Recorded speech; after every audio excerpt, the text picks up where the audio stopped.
에세이. 바람난 산바라기. 이서연 지음. 제9부. 이야기 23부터 24. 이야기 23. 자만? 그건 산행의 독소일 뿐. 뻔한 산은 없다. 뻔한 길도 없다. 뻔한 풍경 또한 없다. 차 안에서 남편과 과일을 먹으며 아름다운 겨울 시골길을 드라이브하는 것은 소박한 행복 그 자체다. 방장산에서 내려와 담양으로 내려오는 물길을 따라 눈으로 만져지는 풍경을 보며 추월산에 도착해서 차를 세우자 남편이 말했다. 이곳에 보리암이 있는데 기도터로 매우 훌륭한 곳이래. 당신이 가면 좋을 것 같아서 왔으니 가자. 추월산은 731m야. 보리암에서 정상까지 거리가 얼마 되지 않아. 당신이 기도하는 동안에 정상 찍고 올 수 있어. 난 하루에 2개의 산을 등산하는 남편의 체력을 좋아해야 할지 말려야 할지 가끔 판단이 서지 않는다. 설산에서 무리했으면서도 마치 나를 위해 등산을 하는 것처럼 말할 땐 더욱 그렇다. 일단 밥 먹고 결정하자 했으면서 몸은 추월산에 와 있는 것이다. 피곤하지 않냐고 물어봤자 소용없다. 두부찌개를 먹고 난로에서 끓인 물을 보온병에 담은 후 산 입구에서 등산 안내판을 살폈다. 등산로가 아주 간단해 보였다. 식당 주인도 보리암까지 1시간이면 된다고 하고 안내판에도 제1등 산로가 보리암까지 직선으로 1시간, 보리암 정상까지 1시간 30분으로 되어 있었다. 그곳서 오른쪽으로 1.3km쯤 더 가면 추월산 정상이었다.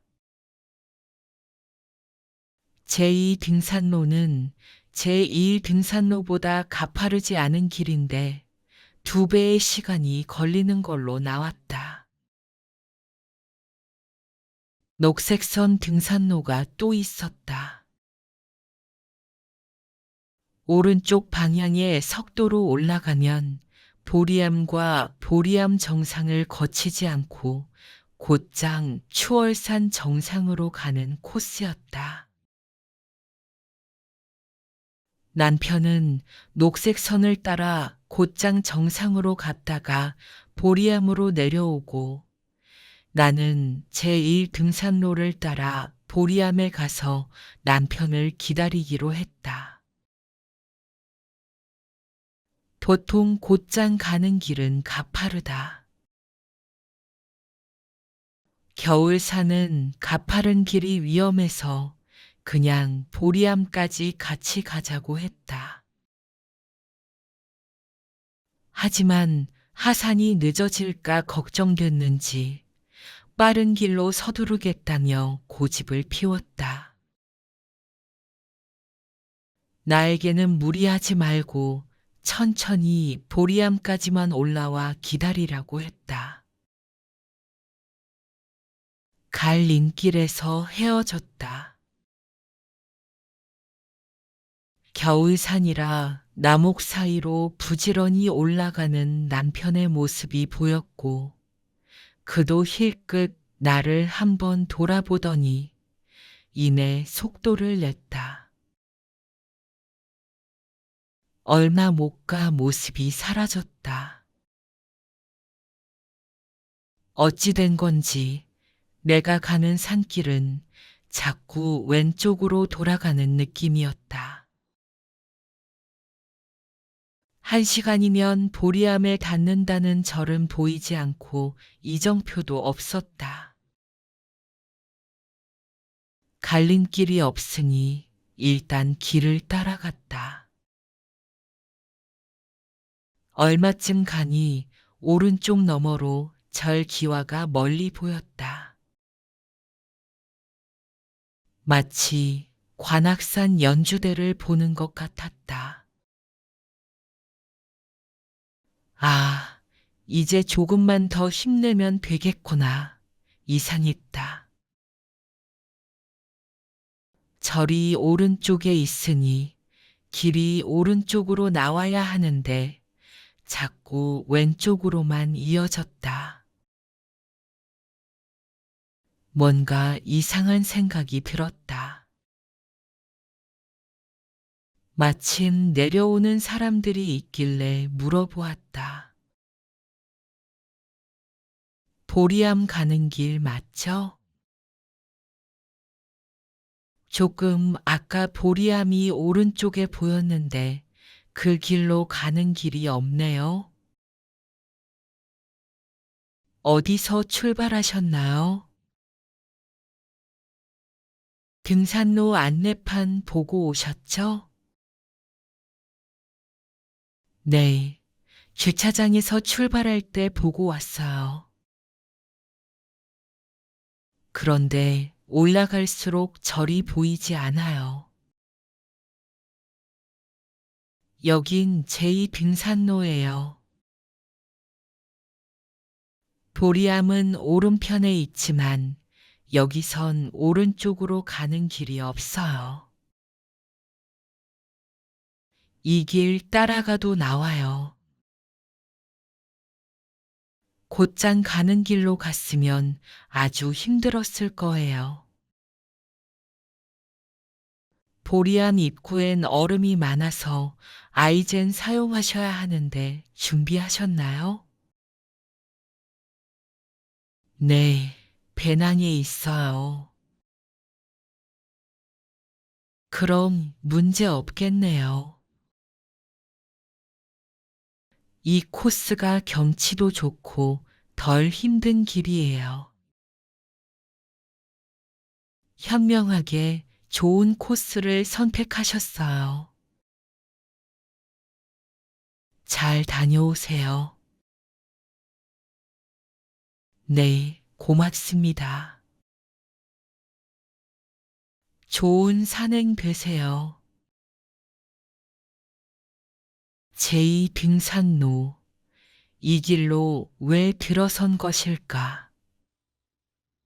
보리암 푯말을 확인하고 곧장 올라왔는데 어디서 잘못된 건지? 순간 당황스러웠다. 이 코스가 현명한 선택이라던 그들의 말도 의아했다. 이해할 수 없는 것 투성이지만 덜 가파르고 경치가 좋다니 그러려니 싶었다. 관건은 보리암까지 시간이 얼마나 걸리느냐였다. 산길은 계속 왼쪽으로만 이어져 있는 길이 이정표 없는 길이 이어졌다. 30분쯤 더 올라갔지만 오른쪽에 있다는 보리암은 보이지 않고 육감적으로 길에서 아주 멀어졌음을 직감했다. 오후 3시가 넘은 늦은 시각. 홀로 걷는 내가 걱정되는지 하산하던 남녀가 힐끗 쳐다보고는 지나갔다.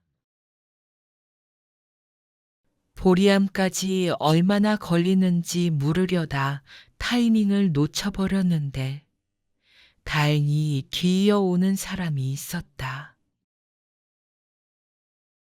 이 길, 보리암 가는 길 맞나요? 맞긴 한데 산을 빙 돌아서 가는 길이죠. 근데 혼자서 혹시 초행이세요? 초행이에요. 정상에 올라간 남편과 보리암에서 만나기로 했어요. 그런데 제이 코스로 왔다는데 보리암까지 얼마나 걸리죠? 주차장 입구에서 보리암 이정표를 보고 곧장 왔고 갈림길도 없었는데 어떻게 제이 코스로 온 건지 모르겠어요. 초입부터 제일 코스로 들어가지 않고 제이 코스로 오신 듯해요. 여기선 다른 길이 없어요. 힘들어도 보리암 정상까지 올라갔다가 내려가야 보리암이 나와요. 얼마나 더 가야 하죠? 여기서 보리암 정상까지 20분 정도 걸리고 마지막 바위 부분이 좁고 험해요. 거기서 다시 보리암으로 내려가셔야 해요. 지금 그 길은 눈과 얼음에 뒤덮여 매우 미끄러워요. 아, 예. 저는 남편처럼 빨리 갈 수가 없어서 먼저 보내고 천천히 가는 건데 길 잘못 들어서 지체될 줄 몰랐어요. 남편이 정상에서 내려와 먼저 보리암에 도착해서 내가 안 온 거 알면 엄청 걱정할 텐데 더 걱정이네요. 에휴. 늦어지면 남편이 화내지 않을까, 걱정하진 않을까 하는 부담감에 처음 보는 이에게 부끄러운 줄도 모르고 속마음을 다 드러내고 말았다. 당황한 내 기색을 읽었는지 따뜻한 미소를 띠며 말했다. 남편분께 늦는다고 연락하시고 빙판길 조심해서 가세요. 조금만 더 힘내시고요. 겨울산은 등산객이 많지 않지만 추월산은 유독 비어있는 듯 한적했다. 오후 3시가 넘은 시간에 여자 혼자 올라가니 하산하는 사람들이 볼 때 걱정스러웠을 것이다. 인적이 드문 곳을 홀로 곳곳에 얼음이 낀 산을 올라가는 게 무서운 게 아니었다. 보리암에 늦게 가면 내가 산속을 헤맨 것에 화내고 내 걱정 때문에 기분 다 망쳤다고 투덜댈 남편이 더 무서웠다. 게다가 1시간이면 될 것이라는 생각에 올라왔는데 2시간째 산행을 하니 기운도 다 빠졌다. 점심을 먹자마자 오른 길이라 간식도 준비하지 않았다. 따뜻한 물은 있었지만 그걸 꺼내 먹을 시간에 1미터라도 더 가야 한다는 생각뿐이었다. 길은 갈수록 험해졌고 중력과 사투를 벌이듯 무거운 엉덩이를 끌어올리는 일은 고역에 가까웠다. 산행에서 만난 사람은 그들이 전부였다. 적막한 산길, 햇살은 이지러지고 내 시를 알리는 찬바람이 매섭게 거칠어졌다. 고개를 들어 산을 둘러보아도 정상이 보이지 않았다. 영화 맥팔랜드, USA는 산에서 힘든 훈련에 지친 아이들이 산을 노려보자 감독인 케빈 코스트너가 말한다. 산 좀 그만 봐. 노려본다고 작아지지 않아. 내가 그 꼴이었다. 그냥 길만 따라 한 걸음이라도 가야지. 보이지 않는 정상을 찾아봤자였다. 아무데나 앉아서 딱 10분만 쉬고 싶었다. 평소 100도 안 되는 혈압이 더 떨어지는지 기운이 하나도 없었지만 걸음만은 멈출 수는 없었다. 기다릴 남편의 기분을 조금이라도 덜 망치려면 어떻게든 더 기운을 내야 했다. 해리포터라도 나타나 아센디오 주문이라도 외쳐주길 바라는 심정이었다. 추월산에서 경치 좋은 코스라지만 내 눈엔 못마땅한 표정으로 기다리고 있을 남편 얼굴만 어른거렸다. 의아한 생각도 들었다. 이 정도 시간이면 정상에 도착해 인증샷을 보낼 법도 한데 남편에게선 인증샷이 없었다. 남편이 간 코스에 얼음이 많다더니 아직 도착하지 않았나 보다 생각하며 보리암에 좀 늦게 도착할 것 같다는 문자만 보냈다. 삼봉우리 하나를 온전히 한 바퀴 다 돌아가서야 보리암 정상석이 보였다. 목에서 피가 올라오는 듯 가슴이 찢어지는 통증이 느껴졌다. 그래도 급히 보리암 정상이라는 표지석을 사진 찍어 보내며 이제 내려간다고 전화하는 게 좋겠다 싶어서 휴대폰을 열었다. 그 순간 아까 남편에게 보낸 문자가 전송되지 않았음을 확인했다. 급한 마음에 전송 버튼을 제대로 누르지 않았던 모양이다. 남편이 이 문자를 못 받겠구나 싶은 찰나 남편에게 전화가 왔다. 전화를 받자마자 제2 코스로 잘못 들어서는 바람에 이제야 보리암 정상까지 올라온 것이라고 털어놓았다. 남편은 의외로 부드러운 목소리로 그랬구나 하면서 자신은 보리암을 거쳐서 정상을 왔는데 계단 전체가 얼음으로 꽝꽝 얼어 미끄러우니 조심해서 내려가 기다리라고 했다. 웬일이지? 왜 이리 친절한 거지?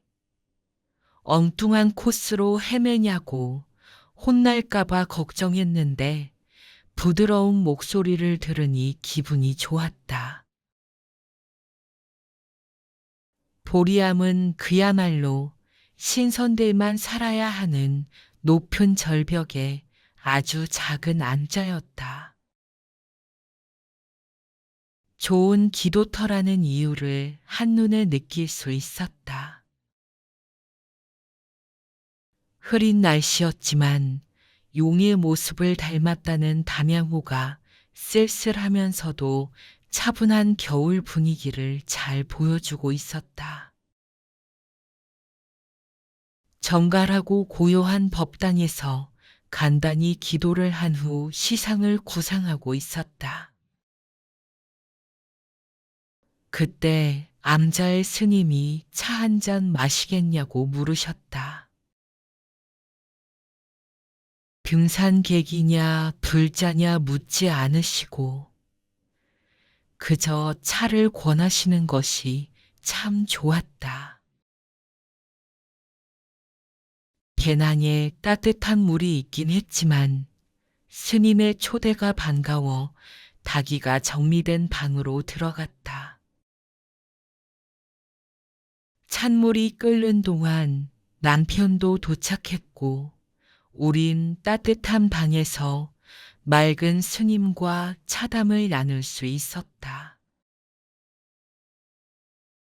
부드럽게 목을 데워주는 녹차 한 잔이면 비단 이불 덮고 쉬는 기분이 든다. 스님은 우리에게 하룻밤 묵어가라고 권하셨다. 초면에 건네신 자상한 배려가 참 좋았다. 하룻밤 머물 준비가 되지 않아서 다음을 기약하고 귀한 달력까지 선물 받고 내려왔다. 하산 후 다시 안내판을 보니 남편은 제1등산로로 나는 제2등산로로 들어선 것이었다. 이정표에 보리암 글자만 보고 자세히 확인하지 않은 게 문제였다. 남편도 가다 보니 녹색 등산로가 폐쇄였다고 한다. 남편은 내가 제2코스의 급경사 계단길을 오르며 투덜대겠구나 싶어 하산하라고 전화하려 했었다고 한다. 남편의 말을 듣고서야 왜 사람들이 제2코스로 오길 잘했다고 했는지를 이해할 수 있었다. 제2코스가 햇살도 좋고 눈과 얼음도 많지 않아 산행 시간은 길지만 훨씬 편안한 길이었던 것이다. 암벽 봉우리를 한 바퀴 돌았으니 제대로 산을 품어본 것이다. 이 산을 다시 온다면 어떤 코스를 선택할지 모르겠다. 보리암에 가면 스님께 차 한 잔 주십사 부탁해보라고 하고 싶다. 무작정 산길만 따라갔건만 친절한 사람들을 만나 안전하게 오르게 된 것이 그저 살령의 가피라는 생각이 든다. 하산 후 담양호 데크길을 걸으며 추월산 능선을 바라보았다.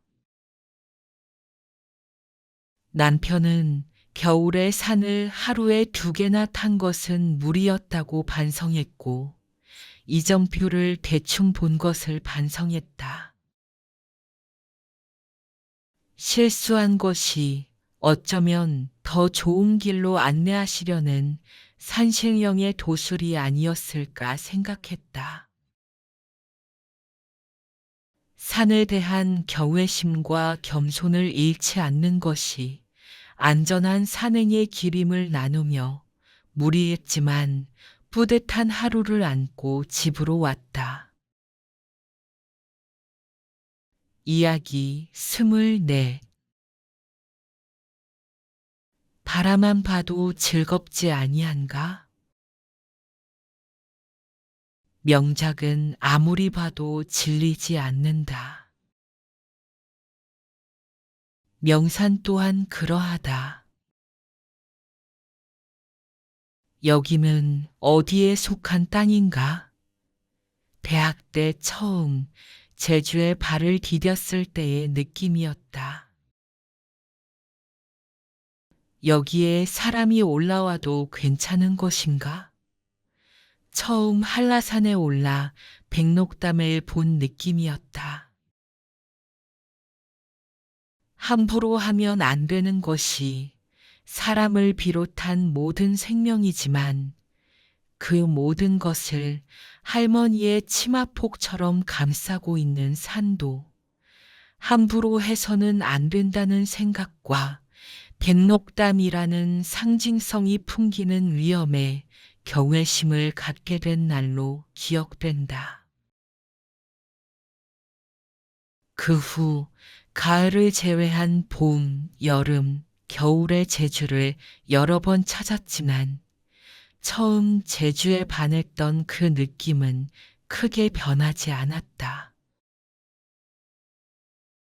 변한 건 단 몇 년만이라도 살아봤으면 하는 욕심이 자라난 것뿐이다. 젊어서는 귤밭이 탐나 왜 내가 이런 곳에 태어나지 않았나 했는데 지금은 올레길이 탐나서 진짜 살고 싶다는 욕심이 커지고 있다. 남편은 제주의 한라산을 닮은 친구를 갖고 있다. 출장이 아니어도 친구들과 여러 번 제주 바람을 쐬고 왔고 한라산도 다녀왔다. 그런데 한라산 정상에서 찍은 사진이 편집하다가 사라졌다. 인증사진 때문에 다시 한라산을 올라야 했던 남편은 나에게 동행을 제의했다. 여행은 가끔 비행기에서 주스라도 마셔야 제법 그럴싸하게 느껴진다. 저가 항공기를 타더라도 말이다.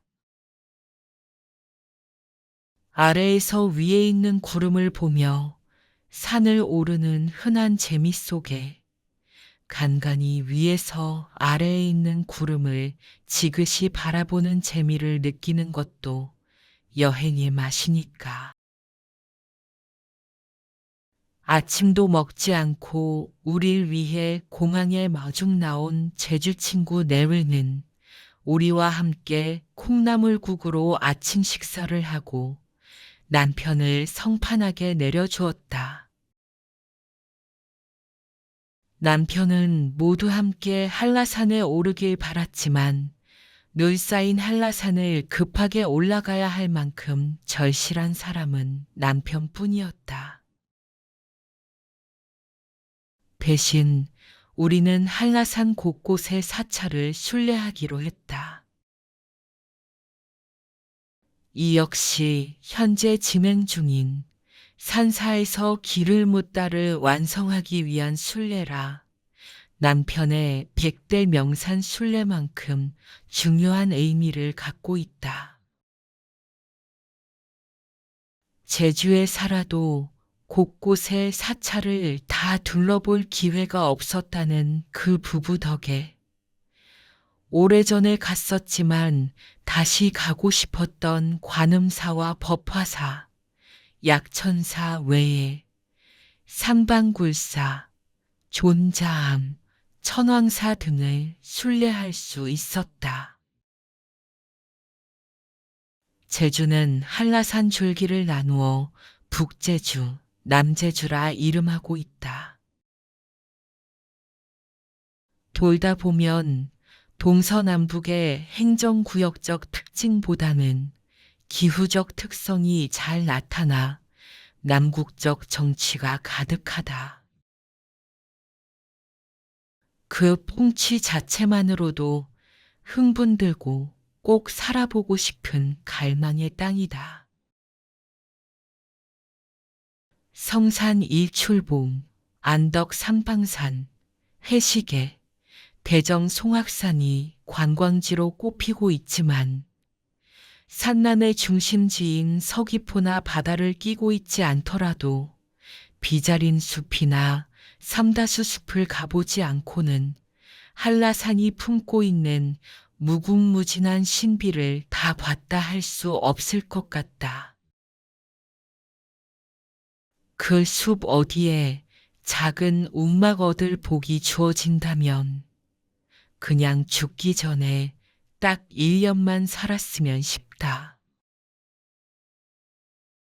나 같은 신정인 사람이 어디 한둘일까. 땅값이 치솟아 제주 본토 사람도 땅을 살 수가 없다 한다. 제주는 점점 내가 부비며 살 땅이 아니라 멀어지는 섬이 되어간다. 천혜의 자연 경관을 지닌 제주에서 살고 싶다는 꿈이 점점 더 꿈에 불과하게 되면서 제주의 정취는 마음속 그림처럼 흐늘하게 존재하고 말 것 같다. 언제 봐도 한라산은 갈 때마다, 계절마다, 위치마다, 날씨마다, 시간마다 다른 매력을 갖고 있다. 물론 산들이 대부분 그러하긴 하다. 한라산이 우리에게 더 특별한 이유는 분명하다. 원시적인 체온이 남아있는 분위기다. 우리나라면서도 우리나라 같지 않은 이색적인 설화와 신비한 풍경들 때문이다. 게다가 낯선 듯 늪늪하게 들리는 제주인의 사투리까지 한라산의 신비에 다연함이 보태진다. 탐나라는 이름이 예뻐서 어린 시절 난 제주가 탐나는 나라라는 의미로 만들어진 이름인가 생각했다. 제주에는 타푸라라는 신앙이 전해져 오는데 이는 불교와 관계가 있는 것으로 보인다. 이 타푸라를 한문으로 음역하면 탐모라, 즉 탐라가 된다. 결국 탐라는 탑이라는 뜻이다. 오래전 고관사 주지 도림 스님을 만났을 때의 일이다. 스님은 불교가 들어오던 시절 탐라는 이 땅의 관문이었다고 말씀하셨다. 먼 바다에서 이 땅을 찾는 모든 배들이 가장 먼저 만나게 되는 것이 한라산이었다. 한라산을 멀리서 보거나 배가 정박하는 모슬포에서 산방산을 바라보면 인도 불교 미술의 극치라 불리는 산치대탑과 그 형세가 무척 닮았다고 한다. 그리하여 탐나라 불리게 되었고 훗날 그것이 나라의 이름이 된 게 아닌가 싶다. 가장 밑분 해석이다. 한라산을 생각할 때마다 가슴이 벅찬 것은 그 어느 방향, 어느 위치에서 보더라도 그 자태가 눈부시기 때문이다. 고려 탐락기세에 기록된 제주의 사찰은 130여 군데나 되었다고 한다. 조선시대의 억불 정책으로 고승들의 순교지가 되어버렸고 200여 년 동안 불교가 사라진 무불교 시대였다고 한다. 이런 황무지에 안복여관 여사가 스님이 되어 1909년에 관음사를 창건하면서 제주 불교가 중흥하게 되는데 관음사 대웅전에서 바라보는 한라산 아미보은 온세미로 어여쁜 여인을 연상하게 할 만큼 아름답고 시원스럽다. 반면 가장 남국적 분위기와 세계적 도량의 면모를 갖추고 있는 서귀포 약천사에서 한라산을 바라보면 마치 외국 호텔 발코니에서 와인을 따라야 할 것 같은 모습이다. 한라산이 정면으로 보이는 위치는 아니다. 제주는 한라의 정맥으로 이루어져 있으므로 어느 곳에서도 한라산의 정기가 흐른다고 생각한다. 약천사에서는 가장 교만한 듯 신비함을 갖춘 한라산의 맥을 느낄 수 있고, 법화사에서 한라산을 느끼려면 대순항부터 찬찬히 알아보면 된다. 멀리서 무언가를 하고 계시는 할머니 옆모습이 느껴진다. 완벽하게 사실적인 모습보다 간절한 기원의 마음으로 살펴보게 되는 풍경 속에서 아주 먼 옛날 이 땅의 어머니들이 빌었던 그 모습을 연상하게 된다. 물리적으로는 뛰어넘을 수 없는 시간과 공간이 합의를 이루고 있는 그 아련함을 느낄 수 있는 풍경이 좋다. 한라산의 속성품은 천왕사나 영실 존자함에서 느껴볼 수 있다.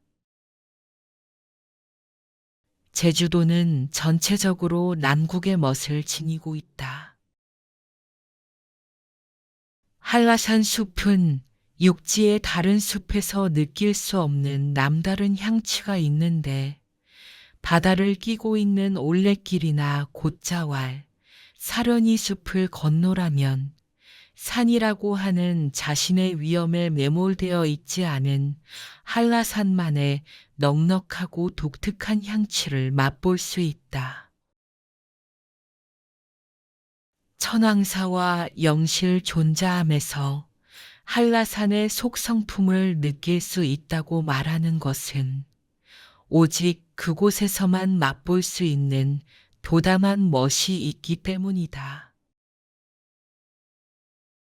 천왕사 산신각으로 올라가면 제너미 바람에 일제히 노래하는 듯 서걱대는 소리가 들린다.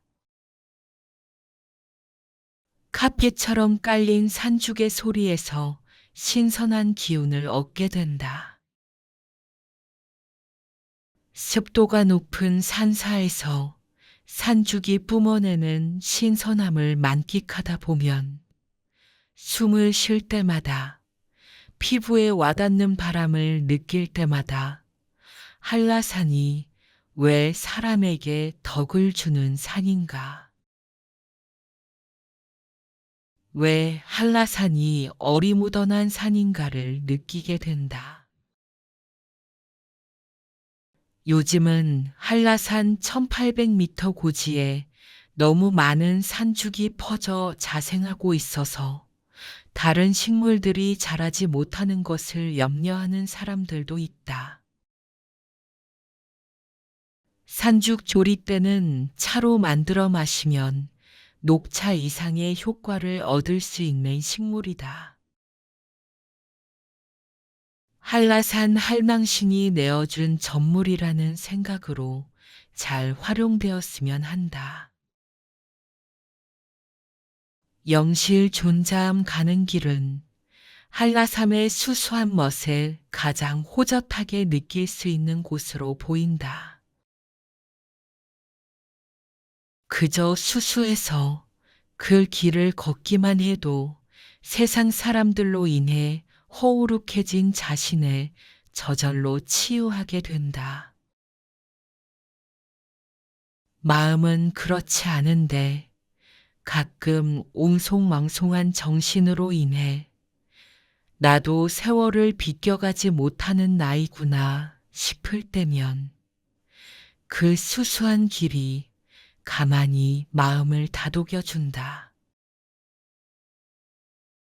한라산의 다소한 속성품이 보이는 곳, 그곳이 바로 영실 가는 길이다. 삼방산은 한라산과 따로 볼 수 없는 한라산의 분신이다. 옛날 사슴을 잡으려는 사냥꾼이 잘못 쏜 화살에 엉덩이를 맞아 화가 난 옥황상제가 한라산 보물이를 하나 뽑아 서쪽으로 내던져 박힌 것이 삼방산이고, 뽑힌 보물이로 인해 파인 곳이 백록담이라는 전설이 있다. 삼방산 둘레와 백록담 둘레가 같다고 하니 믿을 수밖에 없는 재밌는 얘기다.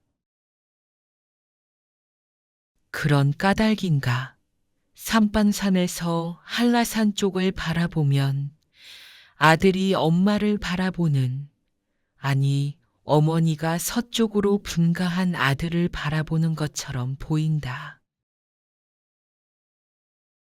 반면 성산 일출봉에서 한라산 방향을 바라보면 아버지를 바라보는 느낌이 된다. 내 눈에 성산이 한라산에서 독립해 먼 바다로 나가려는 아들로 보인다. 보이는 위치에 따라 한라산은 어머니처럼, 할머니처럼, 아버지처럼, 할아버지처럼, 장군처럼, 선비처럼 보인다. 그 품이 작지 않기 때문이다. 삼방산을 끼고 서쪽으로 더 돌면 역사의 아픔이 담긴 4.3 유적지, 서달오름 학살터와 미군기 경납고터, 활주로 터였던 들판이 나온다. 터키의 1차 세계대전 접전지였던 차나칼레 지역 산비탈에 이런 글귀가 새겨져 있다고 한다. 멈춰라, 여행자여.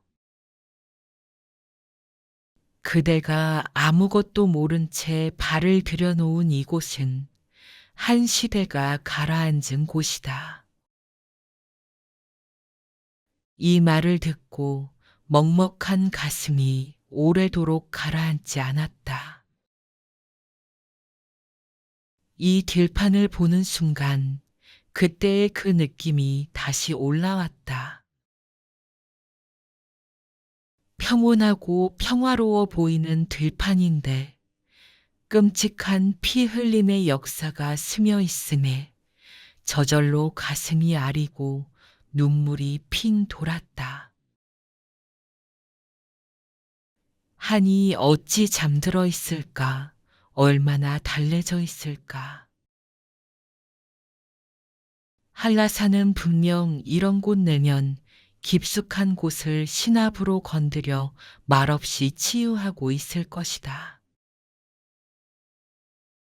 홀로 고고한 멋만 풍기는 산이 아니라 버겁게 일궈낸 지금의 평화에 아직 필요한 약손이 되어 보이지 않게 쓰담쓰담할 것이다. 분명 그럴 것이다. 한라산은 사방 어디에서 보고 느끼더라도 계절별로, 시간별로 다른 멋을 보여주는 믿음직한 매력 덩어리다.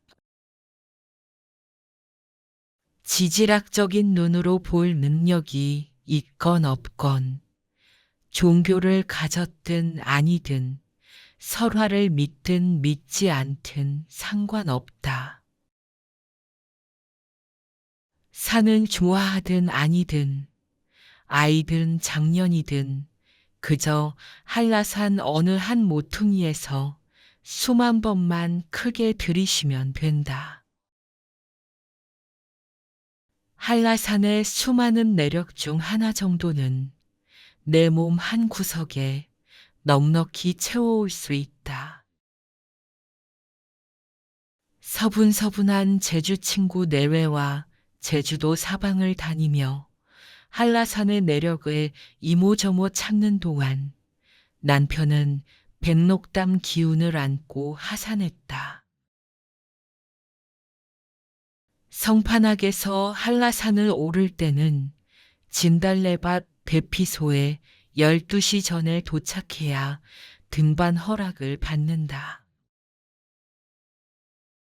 동절기에는 12시까지, 춘추절기에는 10시 30분까지, 하절기에는 1시까지 진달래밭 대피소에 도착해야 백록담 등반이 가능한 것이다.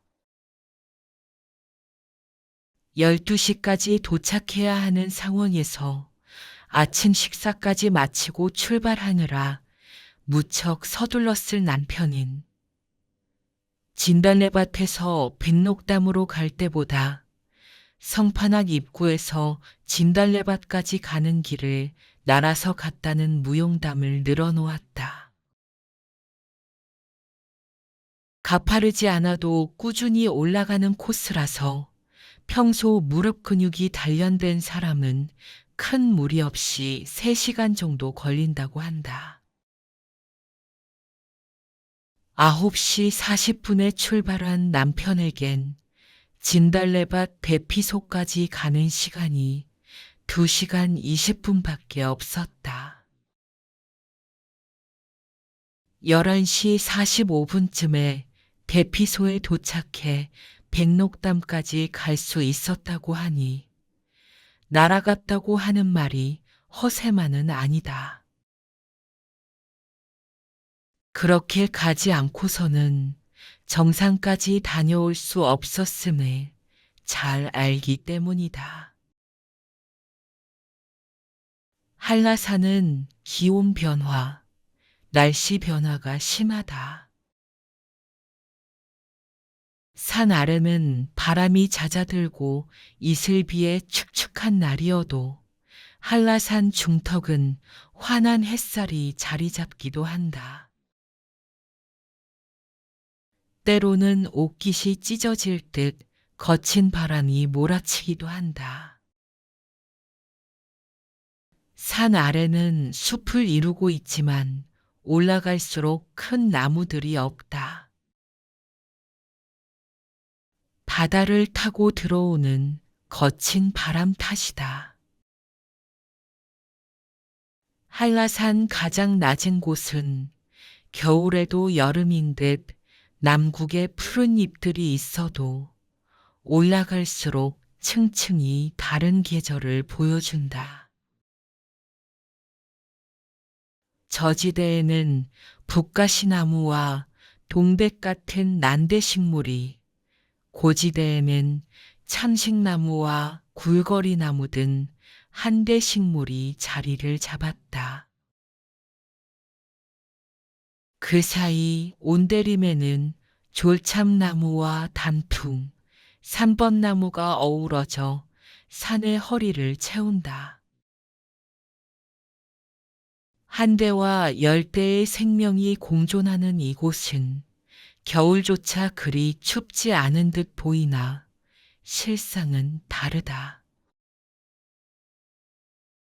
봄과 가을에도 체온을 지켜줄 재킷이 필수이며 여름날에도 바람막이 한 벌쯤은 꼭 챙겨야 할 만큼 기온과 날씨의 변화가 무쌍하다.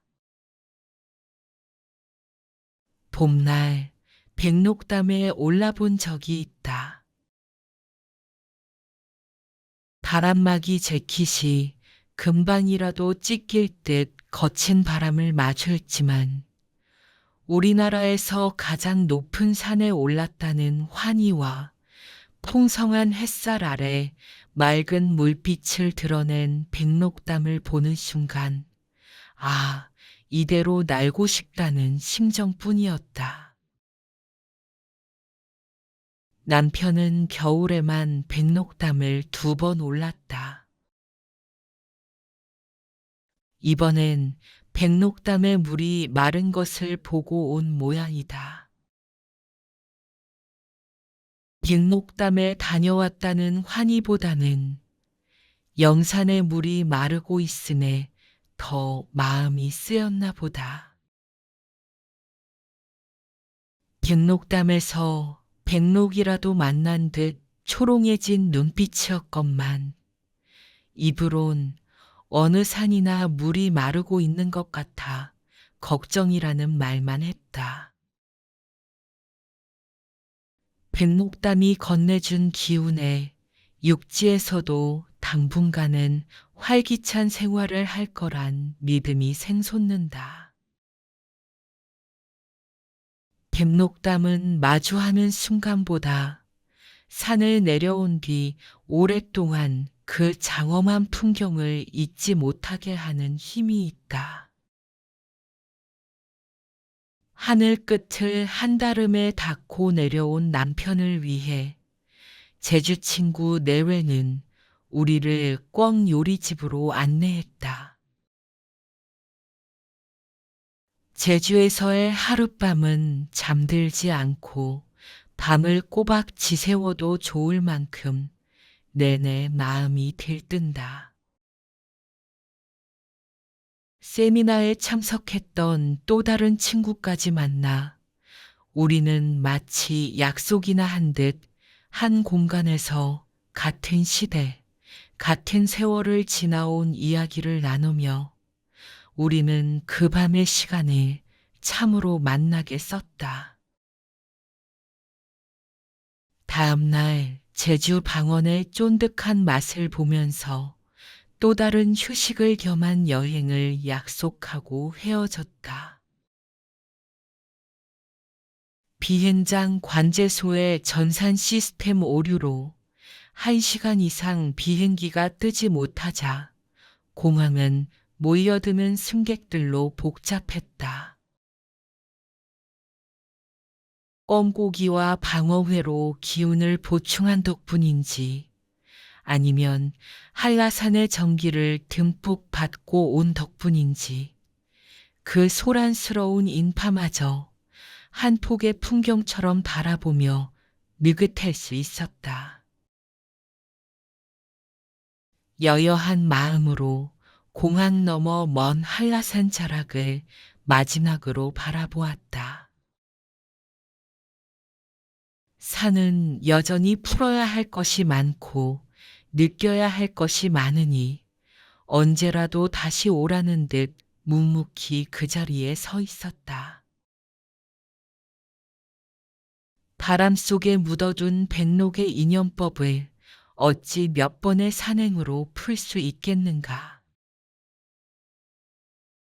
화두로 품고 계속 그리워하며 지낼 뿐이다.